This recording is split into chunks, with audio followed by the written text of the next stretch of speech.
اعوذ باللہ من الشیطان الرجیم بسم اللہ الرحمن الرحیم ان اللہ و ملائکتہ یصلون علی النبی یا ایھا الذین آمنوا صلوا علیہ وسلموا تسلیما اللہم صل علی محمد وعلی محمد وعجل فرجہم۔ خدا کا شکر ہے کہ اس نے اتنے بہترین اور بابرکت ذکر کو کرنے اور سننے کے لیے ہمیں منتخب کیا۔ سامنے محترم، یہ ہم پہ اللہ کا خاص کرم ہے کہ اس نے ہمیں در اہل بیت علیہ الصلوۃ والسلام سے منسوب رکھا۔ اور آج میں جس عنوان پر آپ تمام مومن و مومنات سے مخاطب ہوں، یہ عنوان بہت اہمیت کا حامل ہے۔ سامنے محترم، یہ عنوان دعا کا ہے کہ بہت سارے ایسے مومن و مومنات ہیں کہ جو ہم سے رابطہ کرتے ہیں اور دعاؤں کی قبولیت کے حوالے سے سوال کرتے ہیں۔ تو یہ پیغام آپ کے لیے ہے کہ اگر آپ کی کوئی ایسی دعا جو اب تک خدا کی بارگاہ میں مستجاب نہ ہوئی ہو، اگر آپ یہ عمل انجام دیں گے تو انشاءاللہ تعالی العزیز وہ دعا خدا کی بارگاہ میں مقبول ہوگی۔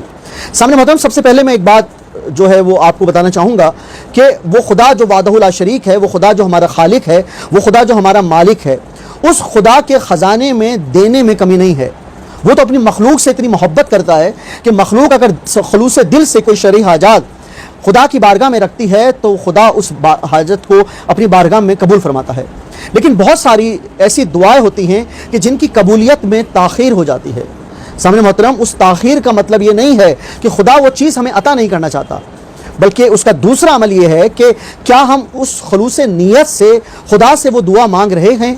کیا ہمارا دعا کرنے کا انداز ایسا ہے کہ خدا وہ چیز ہمیں عطا کر دے؟ سامنے محترم، بہت سارے مواقع پر یہ دیکھا گیا کہ بہت ساری دعائیں جو ہیں وہ بعض اوقات قبولیت کی منزل تک نہیں پہنچتی، لیکن جب ہم اہل بیت علیہ الصلوۃ والسلام سے منسوب ہو جائیں تو اہل بیت علیہ الصلوۃ والسلام کا تو وہ در ہے جو تمام لوگوں کو عطا کرتا ہے۔ یہ تو وہ در ہے کہ جو راہب کو بھی عطا کرتا ہے۔ جس طرح امام حسین علیہ الصلوۃ والسلام نے راہب کو 1 نہیں 2 نہیں 7 بیٹے دیے۔ اور سامنے محترم، یہ اہل بیت علیہ الصلوۃ والسلام کا وسیلہ اسی وقت ممکن ہے کہ جب ہم اپنے دل میں مودت اہل بیت علیہ الصلوۃ والسلام رکھیں۔ اور خود قرآن کی آیت بسم اللہ الرحمن الرحیم قل لا اسألکم علیہ اجرا الا المودۃ فی القربى، یہاں پر بھی اللہ تعالیٰ مودت کی بات کر رہا ہے۔ سامنے محترم، فقط اہل بیت علیہ الصلوۃ والسلام کو مان لینا محبت اور مودت نہیں ہے، بلکہ مودت یہ ہے کہ ان کی تعلیمات پر بھی عمل کیا جائے۔ تو آج جو موضوع میں آپ کے سامنے پیش کر رہا ہوں ان تمام مومنین و مومنات کے لیے کہ جن کی اگر کوئی دعا ابھی تک خدا کی بارگاہ میں مستجاب نہیں ہوئی، لیکن آپ اب تک خدا سے دعا کر رہے ہیں، تو آپ کو ایک ایسا عمل بتاؤں گا کہ انشاءاللہ تعالی العزیز آپ کی وہ دعا خدا کی بارگاہ میں جلد از جلد مستجاب ہوگی۔ اور وہ عمل یہ ہے کہ میں نے جس طرح آپ سے کہا کہ ہم اہل بیت علیہ الصلوۃ والسلام کے ماننے والے ہیں، اور اہل بیت علیہ الصلوۃ والسلام کا وسیلہ وہ بہترین وسیلہ ہے کہ جو ہمیں خدا تک پہنچاتا ہے۔ اور سامنے محترم، اگر آپ کی کوئی دعا جو ابھی تک قبولیت کے شرف پر نہیں پہنچی یا خدا کی بارگاہ میں مقبول نہیں ہوئی، آپ یہ عمل انجام دیں کہ آپ باوضو ہو کر سورہ یاسین کی تلاوت کریں اور اس سورہ یاسین کو ہدیہ کر دیں حضرت امام تقی جواد علیہ الصلوۃ والسلام کو۔ سامنے محترم، سورہ یاسین کی تلاوت سے پہلے آپ یہ نیت کریں کہ میں سورہ یاسین کی تلاوت کرتی ہوں قربتاً اللہ، اور جو میں یہ سورہ یاسین پڑھ رہا ہوں اس کو میں ہدیہ کروں گا حضرت امام تقی جواد علیہ الصلوۃ والسلام کو۔ اور جب آپ وہ سورہ یاسین پڑھنے کا عمل مکمل کر لیں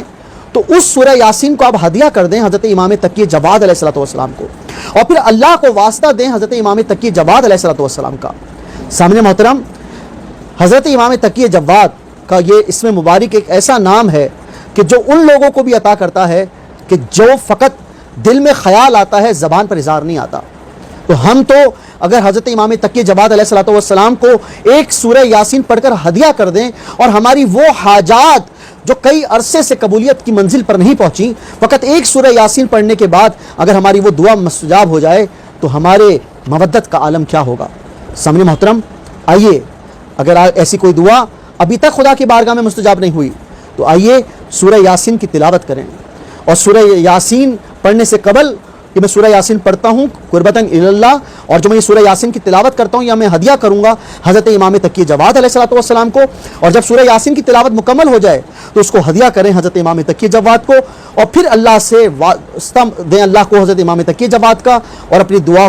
کو آپ مانگیں۔ انشاءاللہ تعالی اللہ تعالیٰ بحق امام تقی جواد علیہ الصلوۃ والسلام آپ کی اس دعا کو مستجاب کرے گا۔ سامنے محترم، آخر میں آپ سے گزارش ہے کہ جب آپ دعا کریں تو ہمیں بھی اپنی دعاؤں میں ضرور یاد رکھیں، کیونکہ یقینی طور پر یہ دعا ہی ہے کہ جو ہمیں دنیا اور آخرت میں سکون اور چین عطا کرتی ہے۔ اللہ تعالیٰ سے دعا ہے کہ ہم سب کی تمام دعا کو اپنی بارگاہ میں مستجاب فرمائے اور ہمیں شرعی طریقے سے زندگی گزارنے کی توفیق عطا فرمائے. آمین ثم آمین یا رب العالمین. التماس دعا. والسلام علیکم ورحمۃ اللہ.